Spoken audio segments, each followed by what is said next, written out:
Peter Nicholls' yacht started in 1974, and we've progressed, started building the sea boats in 1980, and we've progressed through many different designs, all in steel, through the 80s and 90s.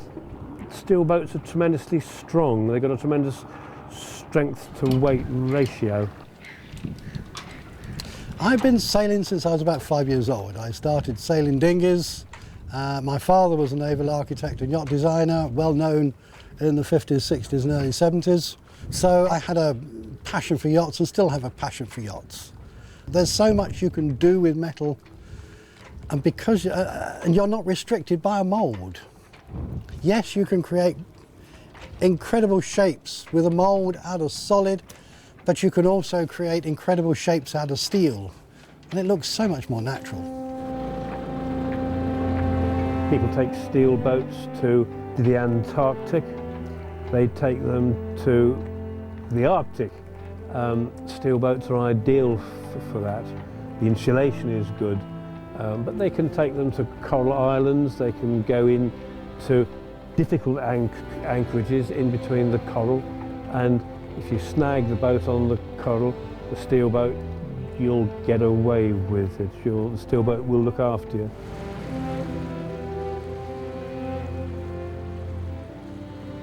One of the advantages of a steel boat is that it can be tailored to what you require.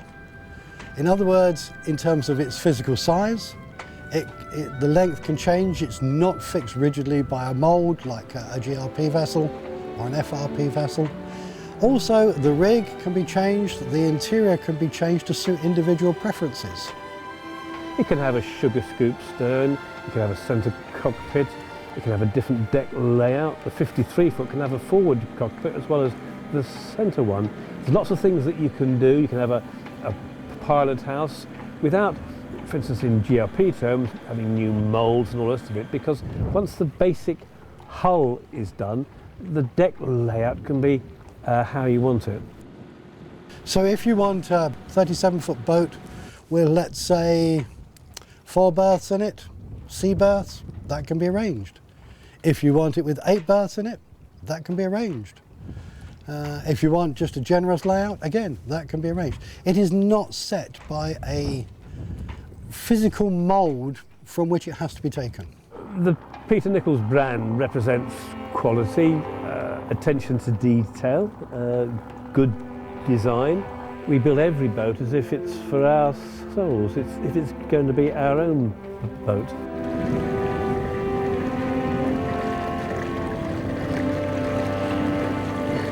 A Peter Nicholls steel Renegade is a fast ocean-going cruising yacht for either going serious blue water cruising for months at a time, or just sailing the Irish Sea, the Channel, into the Mediterranean, up into the Baltic. And whatever you want to do, if there's enough water under your keel, it will do it.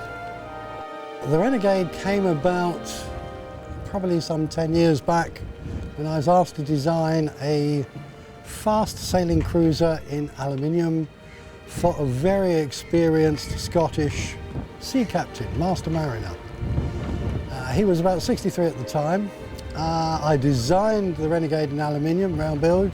He fitted it out, and I sailed it 2 or 3 times up round the Scottish Isles. He found it very successful for what he wanted to do.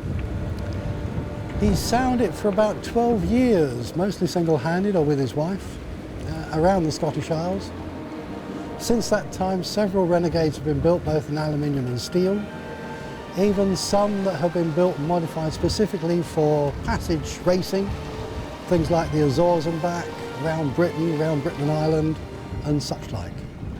The 37 was probably the first one, it was the first one, but that spawned larger vessels, namely a 43 and a 53, both in steel. The 43, or one of the 43s, is on its way around the world, last known in the Pacific, and the 53 has completed at least 1 circumnavigation, 2 or 3 transatlantics, and the last time I spoke to the client, he'd done about 70,000 sea miles in his Renegade 53 in about 12 years. So that's not bad going. It's fast. Lots of steel boats in the old days have been slow in the water. This isn't. This is a boat that you can keep pace with and go ahead of any other designs. The Renegade also has a fairly deep fin keel, although other keel arrangements are available, which means it can perform. It can perform almost as well as a lightweight plastic boat. Doesn't have to be, steel does not have to be a heavy displacement material. It can be a medium displacement and give good performance. And they are tremendously strong. The way the forces from the chain plates, from the rigging, is taken down to the hull is really second to none. You won't get that strength in any other boat.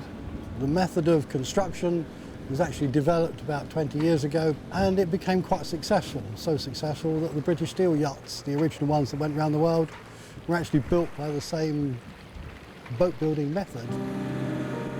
A yacht can take you anywhere in the world. It's a comfortable cruising home. If it's properly built, it will last for a long time. It will be a good investment. It's something that people can do together. They can entertain their friends, their relations, and they're not stuck in one place or in one country. Also, people do love boats, the freedom it gives them, and doing something together, a shared experience. You know. You also find a lot of friendship and camaraderie on the sea. I mean, walking around this marina is a very friendly place. Every marina I've been to is friendly. People in different countries that I've met, France and Scandinavia and Holland, Croatia, people have a shared interest. There's a real community about the sea, yes. People invest in yachts because it extends their life, extends their lifestyle, their experiences. It's certainly different from what they've done before. We're not just talking about having a week off or 2 weeks off, we're talking about getting away from things completely while still staying in touch, being comfortable, being safe. We only have one life and it can extend that life in lots of different ways.